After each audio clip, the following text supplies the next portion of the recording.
வணக்கம். நீங்க பார்த்திருக்கிறது 30 days 30 microbe series. நம்ம சீரிஸ்ல 3வது நம்ம பார்க்க போற மைக்ரோப் என்னன்னு கேட்டீங்கன்னா, ப்ரோபியோனிபாக்டீரியம் ஃபிளோரென்சி. இவர் தான் இன்னைக்கான ஹீரோ. நம்ம ஹீரோ மெயினா கால் பதிச்சிருக்கக்கூடிய இடம் எதுன்னு கேட்டீங்கன்னா, டெய்ரி இண்டஸ்ட்ரீஸ் தாங்க. இவரோட ஸ்பெஷாலிட்டி என்னன்னு கேட்டீங்கன்னா, ஸ்விஸ் சீஸ் தெரியுமா எல்லாத்துக்கும்? நம்ம டாம் அண்ட் ஜெர்ரில பார்த்திருப்போமே, செடி தூக்கிட்டு போவாரே குட்டியா, அழகா ஓட்டையா ஒரு சீஸ். அதுதான் ஸ்விஸ் சீஸ். அந்த சீஸ்ல ஓட்டையா இருக்குன்னு பார்த்திருக்கோமே, அதுக்கான காரணம் என்னன்னு யாராவது யோசிச்சிருக்கோமா? அந்த காரணம் என்னன்னு கேட்டீங்கன்னா, நம்ம ஹீரோ தான். நம்ம ஹீரோ ஃபெர்மென்டேஷன் மூலியமா புரொடியூஸ் பண்ணக்கூடிய கார்பன் டை ஆக்சைடு தான் அந்த ஹோல் ஃபார்ம் பண்ணுது.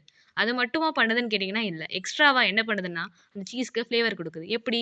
அது புரொடியூஸ் பண்ணக்கூடிய பை ப்ராடக்ட் 2 ப்ரோபியோனிக் ஆசிட், அப்புறம் அசிட்டிக் ஆசிட். இந்த 2 ஆசிடுமே அந்த ஸ்விஸ் சீஸ்க்கான அழகான அட்டகாசமான ஒரு ஃப்ளேவர் குடுக்குது. அடுத்ததா நம்ம ஹீரோ நம்ம கட்க்கு ரொம்பவே ஹெல்ப் பண்றாரு. எப்படின்னு கேட்டீங்கன்னா, நம்ம கட் மைக்ரோபயம மெயின்டெயின் பண்ணி, குட் மைக்ரோப்ஸ் லைக் பிஃப்டோபாக்டீரியம ப்ரமோட் பண்றது. அது மட்டும் இல்லாம, கிளாஸ்ட்ரிடியம் மாதிரியான பேத்தோஜென்ஸோட குரோத்த இன்ஹிபிட் பண்றது. நாளைக்கு இந்த மாதிரி வேற ஒரு ஹீரோ பத்தி பார்க்கலாம். ஸோ கன்டின்யூ வாட்சிங் 30 days 30 microbe series. Thank you.